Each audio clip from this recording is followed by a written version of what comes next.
Bible कहेले कि पाप का मजूरी तो मृत्यु है, मगर परमेश्वर का वरदान हमरी प्रभु यीशु मसीह में अनंत जीवन हवे। हमनी का ऐसन काम कैले बनी जा जवन परमेश्वर के नाखुश करेला, जवन हमनी के दंड भोगे वाला पात्र बनौले बा। मगर बाइबल अनंत जीवन की ओर एगो सुघर रास्ता प्रस्तुत करेला। TWR इंडिया से प्रसारित कार्यक्रम जिंदगी की राह यही अनंत जिंदगी की खोज में चले वाला एगो कार्यक्रम है। कृपा करके सुनी देखें ताकि परमेश्वर आपकी जिंदगी में आपका रास्ता बतावे वाला ठहरस। मित्र, आई हमनी के इर्मिया नबी की किताब 17, 18 और 19 अध्याय के शुरू करी जा। तो ए अध्याय में का लिखल बा, एकरा बारे में जानकारी खातिर वह हमरा संगे आपन पवित्र शास्त्र बाइबल निकाल ली। इर्मिया नबी की किताब 17 अध्याय के 1 और 2 पद के हम रोज सामने पढ़े जा रहा बनी। एह तरी से लिखल बा, यहूदा के पाप लोहा के सलाका से लिखल गुल बा और हीरा के नोक से उनका दिल रूपी सिलेट पर और बेदी सब के सिंह सब पर खोदल बा। जैसे ऊ अपना वचन के याद करताने, वही तरी ही ऊ ऊंचा पहाड़ी सब पर हरियर झुरमुठ के नजदीक बेदी सब और असेरा बेदी सब के याद करेले। जौन कुछ भी ऊ करत रहन ओह में बुराई के पैदा होत रहे। यही इर्मिया नबी की किताब 17 अध्याय के 5 पद एह तरी से बता रहल बा। सुनी ध्यान से, हम पढ़ल बनी। यहोवा परमेश्वर एह तरी से कहताणे, श्रापित बा ऊ आदमी जौन की मनुष्य पर भरोसा करेला और ओकरा के आपन सहारा बनावेला और उनकर दिल यहोवा परमेश्वर के विरुद्ध हो जाला। मित्र, हमने खातिर ई बढ़िया होकित कि हमने के आपन जिंदगी में एगो उद्देश्य राखी जा। कबहू कबहू कोनो मनुष्य पर या राजनीतिज्ञ पर भरोसा राखी न जा कि हमने के समस्या हल हो जाई। यदि हम और रहुआ कोनो मनुष्य पर भरोसा राखी न जा तो श्रापित बन जाई न जा। बढ़िया तो ये हो कि हमने के हमेशा परमेश्वर पर भरोसा राखी जा। यही अध्याय के 7 पद एह तरी से बता रहा बा, धन्य बाणे ऊ मनुष्य जौन की यहोवा परमेश्वर पर भरोसा राखेलन और जेकर भरोसा यहोवा परमेश्वर ही हमें। मित्र, यदि हमनी के प्रभु पर भरोसा रखब जा तो आशीष पाइब जा।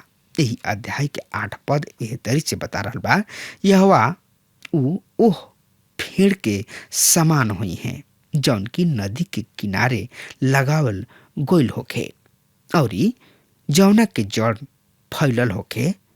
जब गर्मी पड़ी तो ओकरा कुछ भय ना होई, पर ओकर पतई हरा भरा रही और सूखा के बरिस में भी ओकर कुछऊ ना बिगड़ी, यानी कि चिंता ना होई और हरदम फलत ही रही। मित्र, यह विचार हमने के भजन 1 के 2 और 3 में पाई न जा। आगे इर्मिया 17 अध्याय के 9 पद में लिखल बा, मन तो सब चीज से अधिक धोखाबाज होला और असाध्य रोग से ग्रस्त बा, ओकरा के समझा सकता। मित्र, इस सच बा कि एह तरी के समस्या हम सब करबा। 10 पद एह तरी से बता रहा बा, हम यह परमेश्वर दिल के खोज बिन करीना और मन के जाचिना कि हर एगो के उनका चाल चलन के अनुसार और उनकर कार्य के फल के अनुसार बदला दे। मित्र, केवल परमेश्वर ही नया दिल दे सकताने। मनुष्य तो सब कुछ शारीरिक रूप से करेले, लेकिन परमेश्वर आत्मिक रूप से करत चलत आ रहल बाणे। जब हमनी के उनका किने आई ना जाता उ हमनी के नया जिंदगी देले और हमनी के नया स्वभाव हो जाला। यिर्मयाह नबी के किताब 17 अध्याय के 12 पद में लिखल गइल बा, यदि यानी कि आदि काल से ऊंचा स्थान पर स्थापित महिमामय सिंहासन ही हमनी के आराधना के पवित्र स्थान है। मित्र, ई मनुष्य के आशा है। सब मनुष्य के दिल धोखा देवे वाला है, गांदा है, दुष्ट है, मगर पवित्र आराधनालय भी है। हम के पवित्र आराधनालय आदि से ऊंचा स्थान पर राखल एगो तेजमय सिंहासन के समान है। आराधनालय केवल आराधना करे के ही जगह ना है, बल्कि सुरक्षा और शांति के भी जगह है। मित्र, हमने के जिंदगी में कठिन दिन आवेला, यहाँ तक कि हमने के अपना घर में भी सुरक्षित नहीं जा, तब फिर हमने के कहवा सुरक्षित बानी जा। एगो स्थान बा, ऊ आराधनालय आदि से ऊंचा स्थान एगो तेजमय सिंहासन के समान है। यह ऐसन जगह है। इब्रानी 10 अध्याय के 19 से 22 पद पढ़ लेब जरूर। आइए अब हमनी के देखल जा यिर्मयाह 18 के हमनी के यिर्मयाह के साथ कोहार के घर चली जा, जौन की आदमी पाप में बुरा तरी से फंस चुकल बा। ओकरा पाप से बहरी आवे के बा एवं परमेश्वर के वचन के सुनल मुश्किल बा। मित्र, आई यही यिर्मयाह नबी की किताब 18 अध्याय के 1 से 6 पद एह तरी से बता रहल बा। सुनि ध्यान से, हम पढ़ल बनी। यहोवा परमेश्वर के ओर से यिर्मयाह के पास ई वचन पहुंचल, उठ और ई कोहार के घर जा, वहाँ हम तोहरा के आपन वचन सुनाई। तब हम कोहार के घरे गईनी और वहाँ चाक पर कुछ बनावत रहन, पर जौन माटी के बर्तन बनावत रहन ओकरे हाथ में ही बिगड़ गईल। अतः ओकरा जैसे भावल उ ओकरा के दूसरा तरीके बर्तन बना डालने। तब यह परमेश्वर के ई वचन हमरा किने पहुंचल, हे इस्राएल के घराना, का हम भी एक कोहार के तरी व्यवहार नहीं कर सकत? यह परमेश्वर कहलन, हे इस्राएल के घराना, जौना तरी माटी कोहार के हाथ में बा, वही तरी तोहनी लोग हमरा हाथ में बाड़ा जा। मित्र, ई एगो ऐसन जगह रहे जहाँ परमेश्वर यिर्मयाह के भेजले। ऊ ओकरा के नीचे संदेश देखे के खातिर भेजले। सच बात त ई बा कि ई बहुते ही सुघर संदेश के पहचान के सकत में बाड़े। ई बहुते ही जीवित दृष्टांत यिर्मयाह के दिहल गइल। कोहार के पहचाने में हमनी के कोनो भी परेशानी ना होला और हमनी के माटी के भी पहचाने में कोनो तरीके कठिनाई ना होला। यद्यपि ई सब कुछ परमेश्वर हमने खातिर करलन। परमेश्वर कोहार हमें और इस्राएल एगो विशेष तरीके माटी है और यह बात के सामान्य पर लागू करे में भी कोनो कठिनाई ना होला। हर एगो आदमी माटी है, रुआ कोहार के चाक के माटी हई।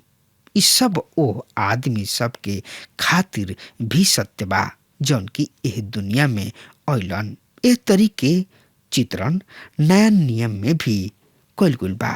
एकरा के हमनी के रोमियो 9 अध्याय के 21 पद एह तरी से बता रहल बा, का कोहार के माटी पर ई अधिकार नइखे कि वही माटी के लोंदा सा एगो बर्तन के आदरणीय उपयोग के खातिर बनौले। मित्र, ए तरीके बात पौलुस तीमुथियुस के भी लिखले। दूसरा तीमुथियुस 2 अध्याय के 21 पद एह तरी से बता रहल बा, अतः यदि केहू अपना के एह बात से शुद्ध राखे त ऊ आदर के जोग पवित्र, स्वामी खातिर उपयोगी और हर एगो भला काम के खातिर तैयार कइल गइल पात्र हुई हैं।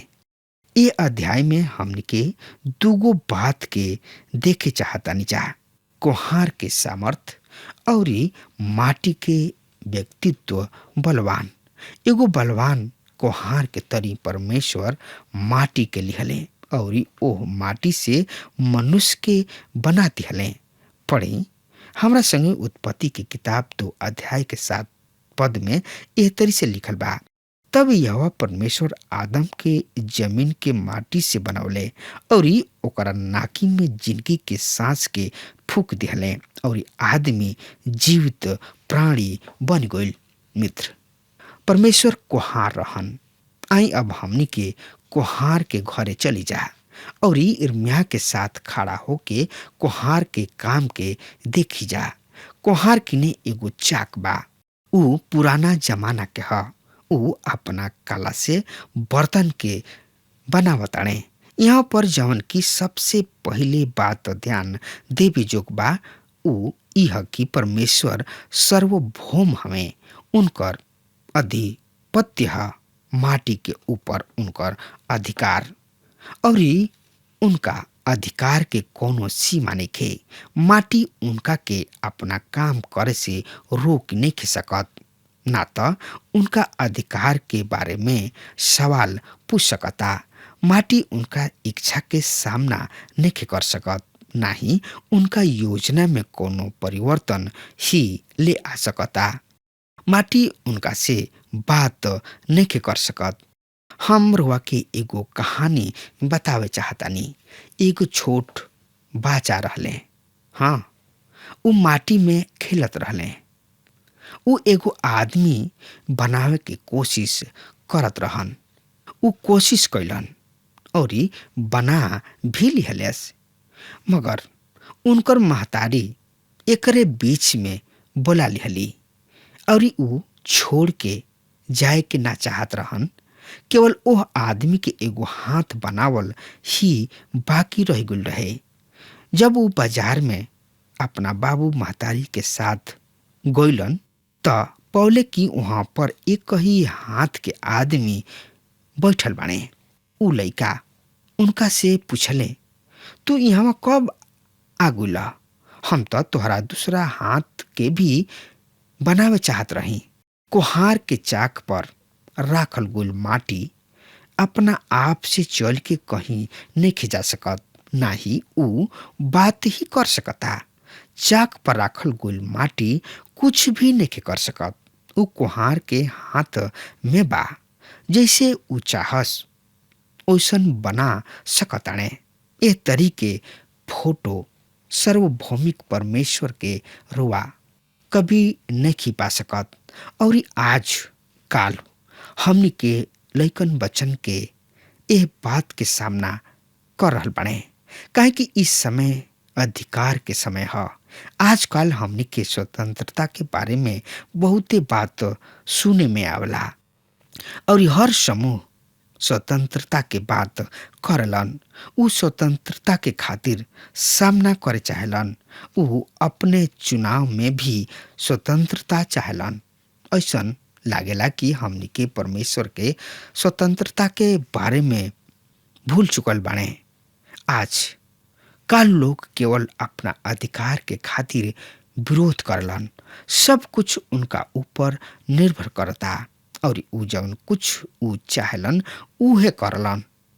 इस छोट से संसार में हम कुछ नहीं कर सकत, वो भी कुछ नहीं कर सकत, लेकिन माटी तो परमेश्वर के हाथ में बा। उनका अधिकार बा कि माटी के जैसन चाहस ओह तरी बना सकताणे।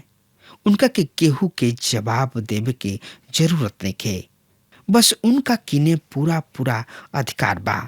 उ परमेश्वर हमें ई ब्रह्मांड भी उनके के खुश कर रहल बा और हमने के सब केहू धूर के समान बानी जा। परमेश्वर शान के साथ अपन खुद के रथ के चलावेलन। हम देखतानी कि परमेश्वर के वचन उनका विषय में कुछ महत्व महत्वपूर्ण बात के कहे चाहताने। पढ़ी रोमियो के पत्री 9 अध्याय के 19 से 21 पद एह तरी से बता रहल बा। तब तू हमरा से कहबा उ अब भी काहे दोष लगावताने, काहे कि के उनका इच्छा के विरोध करता।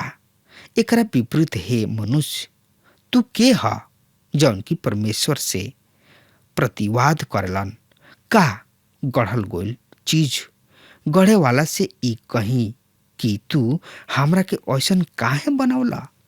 काहे कि कोहार के माटी पर ई अधिकार नेके कि वही माटी के धोना से एगो बर्तन के आदरणीय उपयोग के खातिर और दूसरा के साधारण उपयोग के खातिर बनौले। आगे हमने के माटी के व्यक्तित्व के देखे के भजन 103 के 14 में लिखल बा। काहे कि वो हमरा सृष्टि के जाना ताने, उनका याद रहता कि हमनी के धूर ही हई जा। डॉक्टर जॉर्ज गिल कहल करत रहले कि परमेश्वर जानताने कि मनुष्य माटी ही है, लेकिन मनुष्य कभी कभी भूल जाला और ये अपना आप में फंस जाला।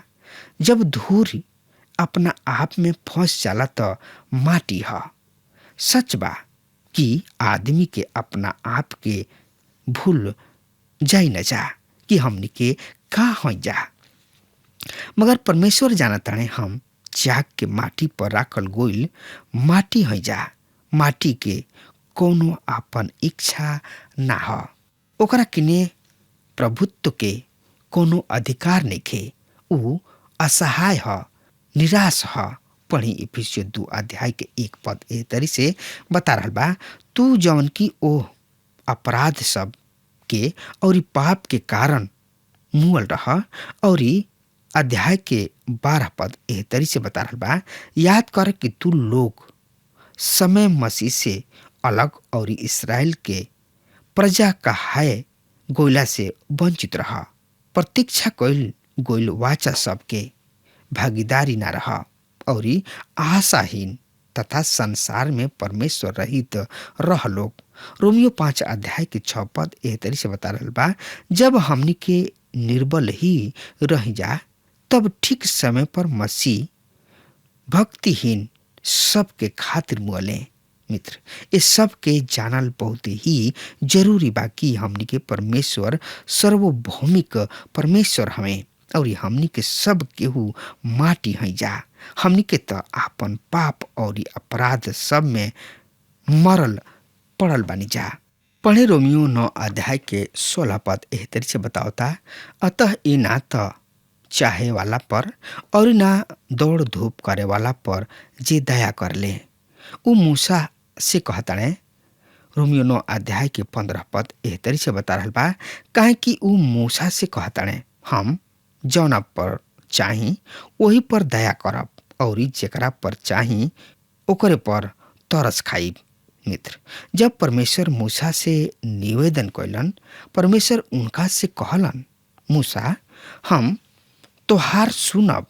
हम ऐसे ना सुनब कि तू मूसा हवा, बल्कि ऐसे कि तोहनी लोग पर अनुग्रह कैले बाड़े।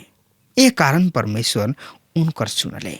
परमेश्वर कोनो भी आदमी के बचावे खातिर बाध्य नहीं खन, बल्कि ऊ अपना काम के करे में स्वतंत्र बाणे।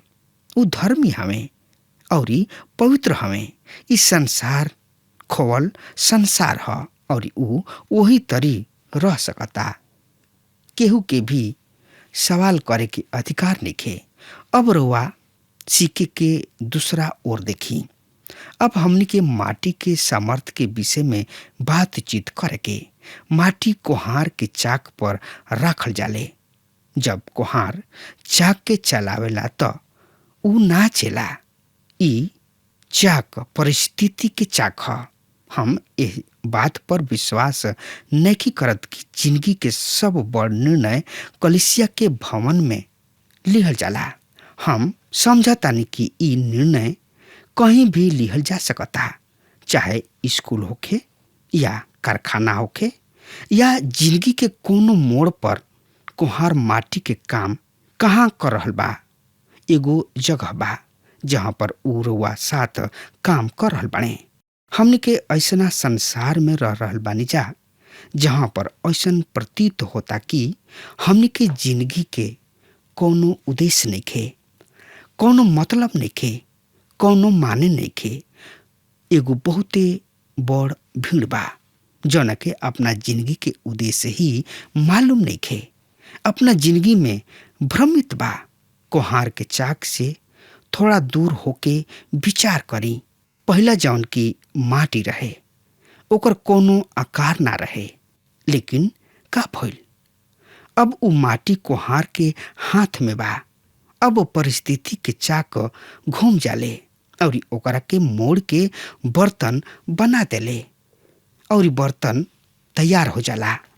परमेश्वर मानव जाति के साथ मिल के काम करे के चाहलन। परमेश्वर मानव जाति के बिल्कुल करीब रहेलन। यही बात के हम रउआ के बतावे चाहतानी। कोहार के चाक पर रखल गोल माटी के आपन कोनो इच्छा नइखे। माटी तो कोहार के सहयोग नइखे कर सकत, नगर रउआ और हमनी के त जरूर ही परमेश्वर यानी कि कोहार के सहयोग कर सकताने। अब हम कोहार से सवाल पूछे चाहतानी। हमरा के कोहार के चाक पर रउआ के राखे के उद्देश्य का बा? रउआ हमरा साथे काहे काम कर चलल आ रहल बानी? कोहार, तू ऐसन काहे करताड़ा? जब हम नजदीकी में गोइनी त पौनी की वहाँ पर त बहुते ही महत्वपूर्ण बात बा जौना के जानल बहुते ही जरूरी बा। हम कोहार के देखनी त पौनी की ऊ त बहुत ही गंभीर बाणे। उनकर मतलब व्यापार ह। ऊ माटी से खेल नइखन रहल, ई त उनकर काम ह। ऊ आपन समय लगा रहल बाणे, अपना गुण सबके इस्तेमाल कर रहल बाणे, अपना योग्यता के प्रयोग कर रहल बाणे। रुआ 3 और 4 पद पढ़ ले। भजन संहिता 17 अध्याय के 15 पद में लिखल बा, जब हम जानब त तोहरा स्वरूप से संतुष्ट होखब। पहला यूहन्ना 3 अध्याय के 2 पद। उ राती खानी प्रभु यीशु मसीह के पास आके कहलन, हे रबी, हम जानत तानी कि तू परमेश्वर के ओर से आइल गुरु हवा, काहे कि ये सब चिन्ह सबके जौन कुछ देखावतड़ा केहू नइखे दिखा सकत जब तक कि परमेश्वर उनका साथ ना होखस। इफिसियों 2 अध्याय के 1 से 7 पद रुआ पढ़ ले। प्रभु के हाथ के पात्र होखल बहुते बढ़िया ह। आगे कोहार के व्यक्तित्व आई। अब कोहार के व्यक्तित्व पर विचार करी जा। ये बहुत ही महत्वपूर्ण और बढ़िया बात और सबकर खातिर ह। यूहन्ना 14 अध्याय के 8 और 9 पद एह तरी से बता रहल बा। फिलिपुस उनका से कहले, हे प्रभु, हमरा के पिता दिखा द और इहे हमरा खातिर पर्याप्त बा। प्रभु यीशु उनका से कहलन, फिलिपुस, हम अतना समय से तोहरा साथे बानी, फिर भी तू हमरा के नइख जानत। जे हमरा के देखल उ पिता के देखलस। तू कैसे कहताड़ा हमरा के पिता के दिखा द? मित्र, आई अब कोहार के ऊपर सावधानी से विचार करी जा कि उ कतना परिश्रम के साथ बर्तन बना रहल बने। मत्ती 27 अध्याय के 3 से 10 पद पढ़ला से मालूम हो जाई। मित्र, परमेश्वर टूटल दिल वाला लोगन के जिंदगी में काम करलन। उ रुआ दिल में भी काम करलन। यदि रुआ अपना दिल के खोलब, रुआ अपना आप के बनावे में कुछ भी नहीं कर सकत और ना तो हम ही कर सकतानी, लेकिन उ हमनी के ले जाके चाक पर राख के हमनी के आदर के बर्तन बना सकताने। हमनी के माटी है जा, उ हमनी के कोहार हमें। मित्र, टूटल बर्तन के निशान त एकरा बारे में जानकारी खातिर रुआ हमरा संगे आपन पवित्र शास्त्र बाइबल निकाल लिहनी हाँ। तो ओहमे देखी यिर्मयाह नबी की किताब 19 अध्याय के 1 और 2 पद एह तरी से बता रहल बा। यहोवा परमेश्वर एहतरी से कहलन, जाके कोहार से माटी के बनल एगो सुराही खरीदला और ई प्रजा के कुछ पुरनिया और ई याजक सब में से कुछ प्राचीन सब के लेके बेन हिनोम के तराई में फाटक के ओर जा। अब हमार समय खत्म हो रहा बा, तब तक खातिर वो हमरा के आज्ञा दी। परमेश्वर वो के बहुते बहुते आशीष देस। आमीन। हमके विश्वास बा कि ई कार्यक्रम आप सब खातिर फायदेमंद सिद्ध भइल हुई। हम चाहतनी कि आप सब अपन अपन आशीष हमरों से बांटी। अगर आप सबके लगे बाइबल से चाहे आपकी निजी जिंदगी से क्यों सवाल होके चाहे क्यों समस्या खातिर प्रार्थना करावे चाहतनी तो हमारी फोन नंबर पर जरूर संपर्क करें। परमेश्वर आप सबके बहुत आशीष प्रदान करें और आज का दिन आप खातिर सुखद बनावे।